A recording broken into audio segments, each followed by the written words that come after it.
2 linggo bago tumigil ang mundo ng boxing, umakyat na sa pinakamataas na yugto ng preparasyon si Manny Pacquiao at kumpirmado ito ni Sean Gibbons na may linya lang na going strong matapos personal na masaksihan ang matinding grind sa Wildcard Boxing Club sa Hollywood. Sa edad na 46, bumabalik si Pacman sa MGM Grand sa July 19 para ibulsa ang WBC welterweight crown mula sa batang si Mario Barrios na age 30. Kahit tambak at paborito si Barrios ng mga odds marker dahil sa height na 6 feet at sa 4 na taon na pagkahinto ni Manny, hindi natitinag ang kampo. Ang misyon ay basagin ulit ang record bilang pinakamatandang 147 champion at idagdag sa resume ang isa pang ageless wonder tag. Ngunit mismong head trainer ni Barrios na si Bob Santos ang umamin na maganda minsan ang mahabang pahinga, pinapaalala kung paanong muling pumutok si James Toney pagkatapos ng layoff. Taliwas dito si Keith Thurman, ang huling welterweight king na tinalo ni Pacquiao at tumalo kay Barrios, nagsabing hindi raw ganun kasariwa ang veteran kapag mahaba ang pagitan ng laban.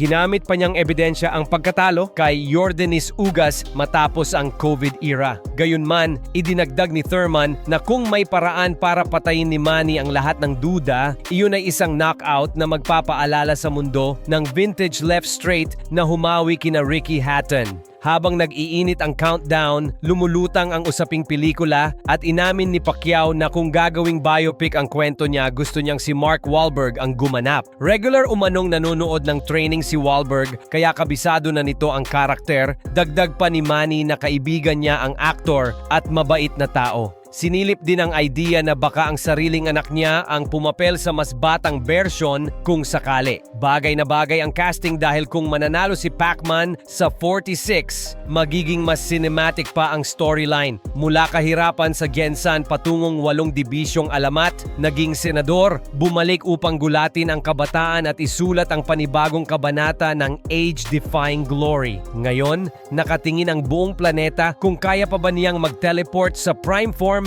gamit ang bilis at explosiveness na pambihira sa 4 na dekada. Kung magtagumpay siya, inaasahan ang malalindol na ripple effect. Mga champion sa 140 lilipat pataas, mga belt holder sa welterweight hihingi ng unification, at kahit ang multo ng Mayweather-Pacquiao Part 2 muling sisiklab. Kung sakali mang matalo, hindi mabubura ang alamat. Ngunit kung manalo, magiging imposible ng paghiwalayin ang katotohanan at pelikula at maaaring mapilitan pa si Hollywood na mag-hurry up kay Mark Wahlberg para habulin ang bagong script na isinulat ng tunay na buhay.